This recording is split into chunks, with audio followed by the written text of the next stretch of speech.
Assalamu alaikum class. Welcome back to e-lecture number 4 of social studies. The chapter is unit number 12, rights and responsibilities. So let's have a look at what we've learned so far. In the previous video we learned about 3 new words that were need, want and right.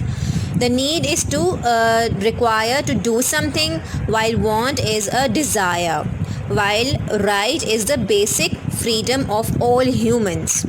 We also enacted out a play of what do we need. There were different characters who had different needs and who had different wants. Then we learned about human needs and rights, the basic necessity of a human. We looked at 4 pictures, and each and every picture had something the human longed for. Then we discussed about human needs and rights. The basic human needs are air, water, food, shelter and warmth, while their needs and rights can differ from one person to another. For instance, we need clothes, we need somewhere to shower, we need a house to live in, we need medical help, and also our parents, they need to work and have a job to sustain a livelihood. Then we also had a look at those people and those children who do not have enough rights and they are deprived of the basic needs. The hunger and the unhygienic conditions that are prevalent in the society, we had a look at that. So now let's have a look at the rest of the chapter and let's see what we have to learn. The next topic is rights for all. So in 1948, experts from countries all over the world made a list of the rights and freedoms that everyone needs. Most countries agreed to the list. It is called the Declaration of Human Rights. The Pakistan Commission of Human Rights helps people here to enjoy their human rights. Let's have a look at some of the rights and freedoms listed below. The number 1 right is everyone should have a right to life, unless they are sentenced to death by a court of law. That means every person has a right to live and enjoy their life. The second is everyone is equal, whatever their skin, color, sex, religion, language, or how rich or poor or any other difference, that does not matter when it comes to equality. For instance, a person who is black has an equal right to live just like a person who is white. Or the person who is rich has an equal life to live just like a poor person. It does not matter what wealth or what color they have. Then the third one is no one should be kept as a slave. For instance, back in the old days, the black people were kept as slaves by the white people. And we've also learned in the previous chapter that how did Christopher Columbus found out about America, and he then kept native people as slaves. So this was basically the olden days, but now you cannot keep as someone as a slave. Like for instance, even if there are some people who are servants, they are paid for that job. They are not kept by force. So this is the basic human right. The fourth point is everyone has the right to travel as they wish. For instance, if you have money and you can afford traveling, then of course you can go anywhere you like. You cannot be restricted to any country or any place. Of course, there are legal formalities that you have to follow, but nobody can stop you from traveling. Then the next is everyone has the right to marry and have a family. Yes, of course. If you're of the age, then you have the right to marry anyone you like and you can start a family with whoever you wish for. Then the next point is everyone has the right to own things. Yes, if you have money and you can afford things, then you have the right to own those things. For instance, a car, for instance, a bungalow, for instance, any toy. Then the next is everyone has the right to practice their religion. For example, there are Christians, there are Hindus, there are Muslims, there are Sikhs in the world, and each and every person has the right to practice their religion. He or she has the right to go to his church or temple or any mosque. Even like in Pakistan, there are so many Muslims. We have so many different sects of Muslims. Like for instance, there are Shias, there are Sunnis, there are Barelvis. But each and every person has the right to practice their religion, and nobody can stop the other from practicing theirs. Then the next is everyone has the right to belong to a country. Yes, if you've born anywhere in a country, like for instance, if you're born in Pakistan, you're a Pakistani. If you're born somewhere else, you are the citizen of that country. Even if you move to another country or people move here to Pakistan, then after some legal formalities, they become the citizen of that country. So nobody can stop you. Like for instance, if a Hindu comes and starts living in Pakistan and he wants the nationality of Pakistan, this is his basic right to belong to a country. Then the last point is everyone has the right to say what they think. Yes, that's a very important point and a very sensitive as well. Everyone has the right to say what they think they should say. Like for instance, if I find out some abnormality or if I find out something is wrong with the system, then I have the right to say that. And I have the right to even march to that system. Like the rallies that people take out, that is a sign of their freedom of speech. And then there's a freedom of writing as well, that whatever you think that is your personal opinion, you even write and publish it in different newspapers or even blogs. So you cannot stop anyone from expressing their opinion. These are all the basic rights that humans have, and we should respect everyone's rights according to. The next topic is children's rights. Human rights are for children as well as adults. In 1989, world leaders met to make a special list of children's rights. It counts anyone up to age 17 as a child. Like the people who are below 17 or are 17, they are counted as children, and the people who are above 17, they are counted as adults. So many countries signed the list. Pakistan signed it in September 1990. SPARC, which is a Society for the Protection of the Rights of the Child, helps children here to enjoy their human rights. Now we'll have a look at the rights and responsibilities. Like everyone is talking about their right, that I have a right to this, I have a right to that. But when there is a right, there also comes a set of responsibilities. You cannot ask for rights just because you have not fulfilled the responsibilities. So unless you fulfill the responsibilities, then you can ask for your right. Now there is a set of bubbles that children are actually speaking. So we have 7 bubbles, that is, we have 7 children who are actually saying these words. So let's have a look at what they are telling us. So the first is, I have a right to food, so I should not waste food. So this boy is actually saying that he has a right to eat. So what is the responsibility that comes with the right? That he should not waste food.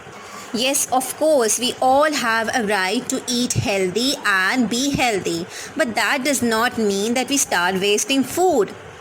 Then the other girl is saying, I have a right to be listened to, so I should give my opinions politely. Yes, of course, everyone has a right to be listened for. But that does not mean that we start shouting or start creating a havoc. We need to be polite, we need to understand the other stance as well, but we should deliver our opinions in a cool and calm manner. Then the boy is saying, I have a right to a home, so I should treat my home with care. Yes, of course, we all have a right to actually be living in a house. but that also means that we should take care of our own house, and that comes the people, the surrounding that we are living in. For instance, if we have a very beautiful house, but that does not mean that we start littering our street and start littering the other people's houses, right? That is wrong. So we have a right to live in a beautiful house, and as well we should treat it with care. Then the other girl is saying, we have a right to go to school, so we should work hard at school. Yes, exactly. Each and every person of you people have a right to go to school. You are enjoying the benefits of a school, unlike many unfortunate children. But that does not mean that you come to school and don't do your homework, or don't listen to the teacher, or don't do your classwork. That will be wrong, right? If you have the right to study in a beautiful environment, then you should also work hard at school and make your parents proud of you. Then this girl is saying, I have a right to clean water, so I should look after this water. Yes, exactly. We all have a right to drink clean water. But it's our responsibility that we should not be polluting the seas and the oceans and the rivers, so that everyone has a chance to drink clean water. Then there's a girl who's saying, I have a right to practice my religion, so I should respect the beliefs of others. Yes, exactly. We as Muslims believe that we have the ultimate blessing to go to Jannah by performing the acts and worship of Allah. But that does not give us the right to say that every other religion is wrong and the people who are following those religions are wrong. No, that's inhumane and that's very unkind. Each and every person who is following any religion is following because he or she thinks that religion is right. So we should respect their beliefs. Though our beliefs are different, though our worship acts are different, but that does not give us the right to call them wrong. Then this boy is saying, we have a right to be safe from harm, so we should not harm others. Yes, exactly. We all have a right to be safe at our place, at our home, and we should not harm others as well. Like for instance, if we are enjoying the benefits of a cool environment, of a cool place, of a cool home, but that does not give us the right to harm others. Like there is so scorching heat that has started in this month, and maybe we have started our coolers, or maybe we have started our air conditioners. And some people, what they do, they fidget with their electric meters, or they start using the meters of the other person instead of their own, so that they can save the bill amount. But that is very wrong. Like you're harming the other person. You're actually making them suffer because of your own comfort. So that is very wrong. And we should stop all these kind of acts. If there is happening in anyone around you, then you should also stop that. So this is how you actually take your rights and you actually perform your responsibilities. That is what makes you a better human being, a better Pakistan. Do you know 104 million children aged between 5 to 12 do not go to school? Millions of poor children live near waste dumps that poison the air, water and land. And do you know 300 million children go to bed hungry every day? And then there are 125 million children under the age of 5 who do not have clean water. So we should all be very thankful that we are not the unfortunate ones, and we are actually blessed with the blessings of Allah subhanahu wa ta'ala. And we should remember to give these people who are also suffering, so that everyone has a right to live peacefully. The next topic is the right to education. Children have a right to go to school. This can be difficult for some children, like those in these newspaper stories. So here we have 2 stories from the newspapers. Let's have a look at what they are telling us. Chips sales mean no school. Sajid is 11. He does not go to school because he spends his days selling chips at the side of a road when car stops at the traffic light.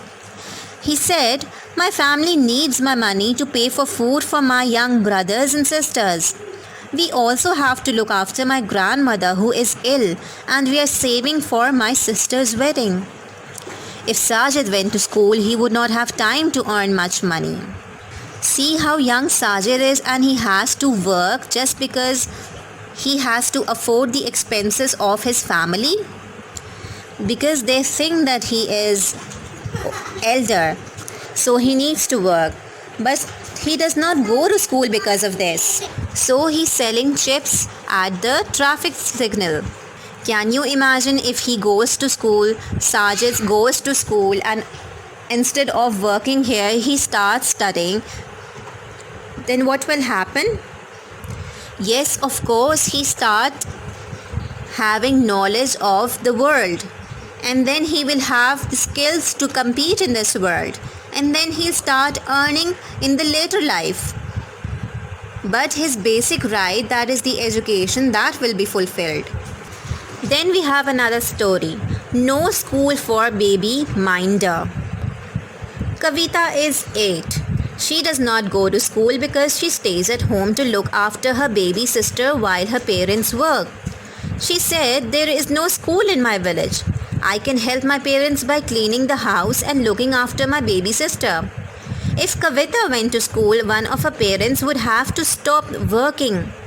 Then the family would not have enough money. Yes, Kavita looks after her younger sisters when her parents are working. So if she starts going to school, that means one of her parents has to look for the younger kids. And that means that their salaries or their earnings would be half. The earnings would be half, and they would have to afford the school, and they would have to afford the two younger kids. So that will make their life more difficult. So that is why Kavita is not going to school and staying at home to look after her younger kids.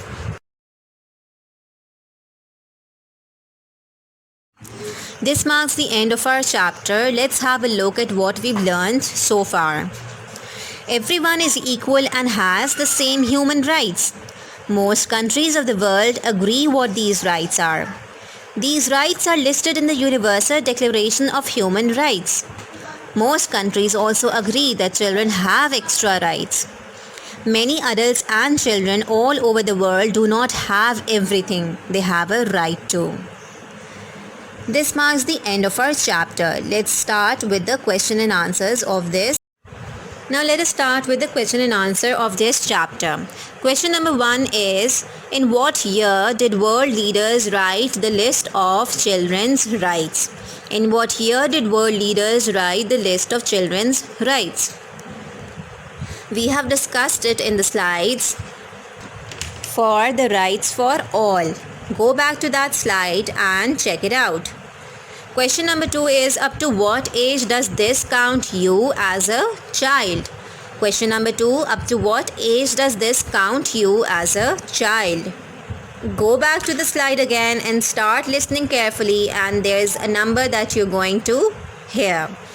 Then question number 3 is, how do waste dumps take away children's human rights? How do waste dumps take away children's human rights? Go back to the slide of fact and listen to the slide. Then question number 4 is, how can we help children like Sajid and Kavita? How can we help children like Sajid and Kavita? Go back to the slide of the right to education and listen to that slide, and you'll know the answers. Question number 5 is, why do you think more boys than girls go to school? Why do you think more boys than girls go to school? Go back to the slide of it's a fact, and you'll listen to the slide, and then you'll know the answer. All of these questions have to be done in your notebooks. If there is still any confusion, you can ask me. The last question that you have to do is on your books, and that is on page number 107, part A. and it says copy the sentences into your notebook. You don't have to copy those sentences. You just have to write the true or false on your books and write true or false for each sentence. There are 10 sentences given and you have to read those sentences and write down if it's true or if it's false. These are very easy sentences. So start doing all of these questions. Then the next question that you have to do is you have to make this chart in your notebooks. Copy down this chart with the serial number 1 till 7. Copy down children's right in a first column, then in the second column you need to write children's responsibility. Now you have to list 7 things that children have a right to, and also list the responsibilities that come with these rights. We discussed this kind of children's right in this previous slide. You can take help from that, and then here you need to write something new, something different. Like for instance, one example that I can give you is that children have a right to recreation, but their responsibility is they show well behavior. Like if their responsibility is to show best behavior so that they have the right to recreate. So that's it for today. I know these are a lot of questions, so start writing down the answers quickly. And we have completed our syllabus and our chapter also. And now we will be starting our revision. Thank you for listening to our lecture. If you like this video, kindly hit the like button. Also, don't forget to subscribe our YouTube channel. All the videos will be uploaded on our YouTube channel for the completion of syllabus. Also, hit the bell icon for getting updates regarding the YouTube videos. If you loved this video, please don't forget to share it with your family and friends. Thank you so much. Allah Hafiz.